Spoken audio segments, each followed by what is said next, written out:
Hey, this is Group 11. My name is Poushali Banerjee, and I'm here with my partner Chaitanya Gokhale, recording our demo for the INF554 final project. We implemented this using D3, a little bit of HTML, CSS, BootStrap, and mostly JavaScript. The data is supplied from the Global Terrorism Database. Our project is visualizing information from the Global Terrorism Database with data supplied from the University of Maryland. This is our home screen. On top, we have the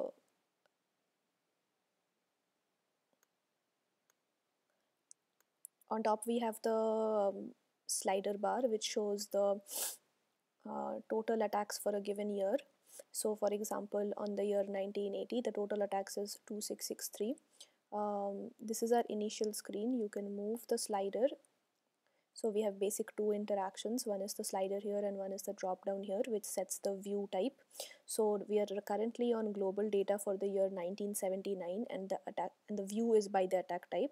For this same year, I can change the view by either weapon type or by target type. So on attack type, we have the data categorized into different colors like armed assault, assassination, bombing, explosion, and each category has a corresponding color to it. This color is obviously corresponded to the dots on the screen, which are also explained with, for example, which are also explained with the colors. So the opacity of the dots are also set. So for a color red, some are light red, some are dark red, which basically means the number of attacks which were held in that position. So if you look at a green, then that attack type is bombing explosion, which corresponds to the bombing explosion here, and so on. If you look at the blue ones, for example, here the attack type is armed assault, and the attack here is also armed assault. So from here, if you watch this area carefully, when we change the view type, the colors will change. So um, for example, if you keep an eye on either this or this or this or any of the circles, when I change from attack type to weapon type, now primarily my circles are all green as most of the data is green. So now if I click on this, it will show that the weapon type is explosive bombs and dynamite, as well as this, which is also explosive. The weapon type is explosive bombs and dynamite, and so on. And so the categories are here.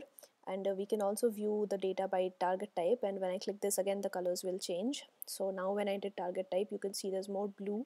So the businesses and the governments were attacked most for the entire world data in 1979. um, the other feature that we have implemented here is a zoom in functionality. So if you zoom in to the map, you can see the data plots in more detail and explore them like that. So I'm just pulling my mouse into the area which has more data on it, and that is how I'm seeing that. When you mouse over on top of a particular data point, that is highlighted with a larger circle, and the tooltip for that particular is displayed. I'm going to zoom out of it now.